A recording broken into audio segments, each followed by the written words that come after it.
Shalom. Ek vra vanaand vir die Here om vir my 'n boodskap te bring wat ek vir julle kan gee. En die Here vat my na Habakuk toe, een van die klein profete van die Ou Testament. En hy wys vir my dat dit toepaslik is vir die tyd waarin ons nou lewe, tyd van verdrukking en moeilike tye en net om 'n bietjie vir julle te bemoedig uit die woord van die Here.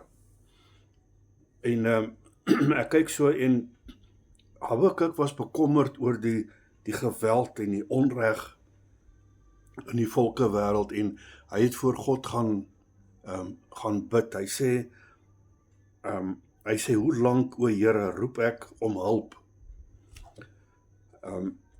Hy sê, maar u hoor nie, skreeu ek tot u, geweld, maar u help nie.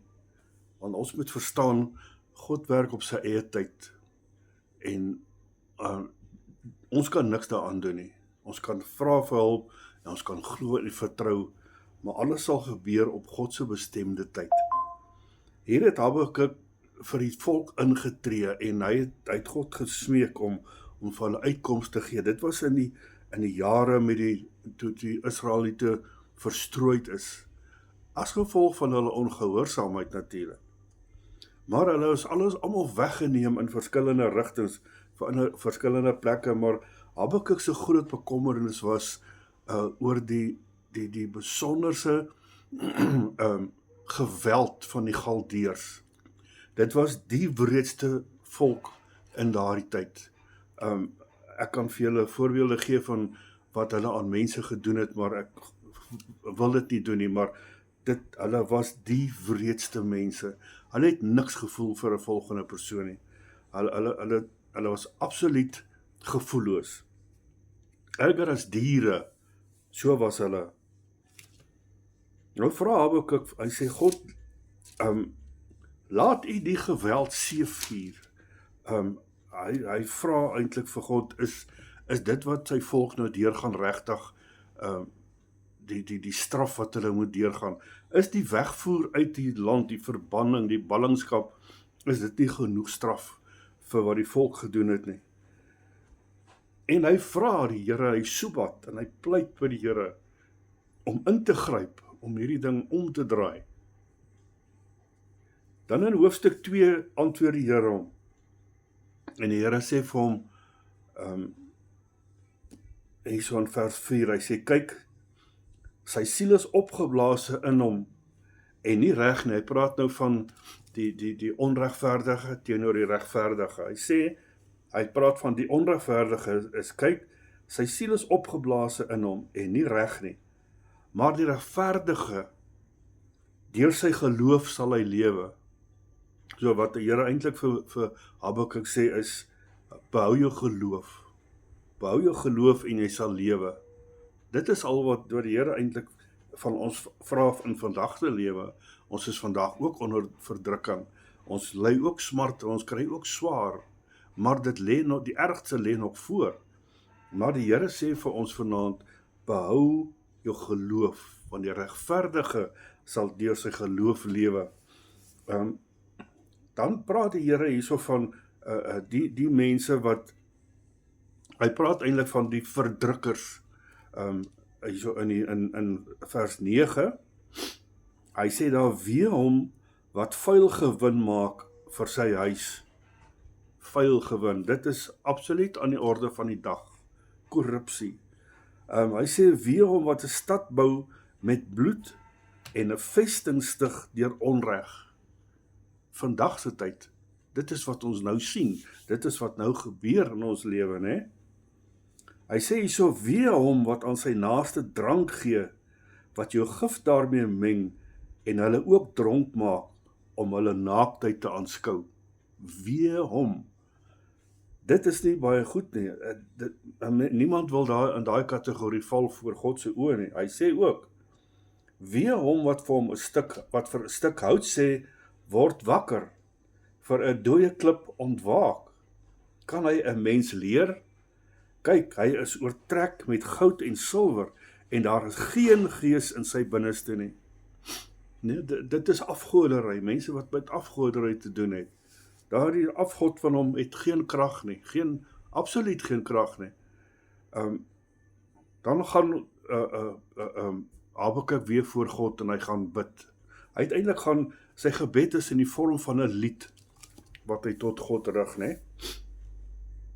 En hy sê, hy eintlik verklaar hy hierso sy geloof aan die Here en hy verklaar dat dit wat hulle deurgaan in die beplanning van die Here is en dat hulle uitgered sal word en dat hulle glo, hy tree in vir die volk. En dan aan die einde van hoofstuk 3, hier is net 3 hoofstukke in hierdie boek, dan verklaar Habakuk sy geloof en sy vertroue in die Here, in God self, né? En dit is wat ek eintlik vir julle wil voorhou vanaand.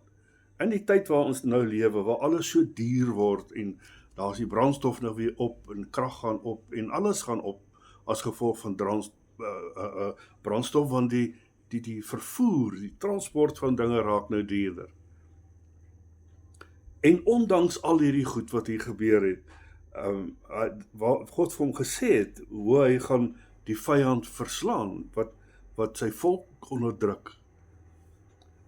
Ondanks al hierdie goed, toe sê Habakuk, toe skryf hy so uiteindelik gesing tot God, né? Hy sê, vers 17, alhoewel die vyeboom nie sal bloei, en aan die wingerdstokke geen vrug sal wees nie, alhoewel daar niks is om te oes nie. Die drag van die olyfboom sal teleurstel, en die saailinge geen voedsel oplewer nie. Die klein vee in die kraal verdwyn, en geen beeste in die stalle wees nie. Wanneer alles weg is, wanneer daar nie hoop is nie, wanneer alles tot niet is, nutteloos lyk, nogtans sal ek jubel in die Here, want dit is ons uitkoms, dit is ons behoud, dit is waarna toe ons gaan, as ons in benoudheid is, né? Ek sal juig in die God van my heil, die Here is my sterkte, en hy maak my voete soos die van herte, en hy laat my tree op hoogtes vir die musiekleier op snaarinstrumente sien. Dit is dan eintlik 'n lied wat hy sing aan God.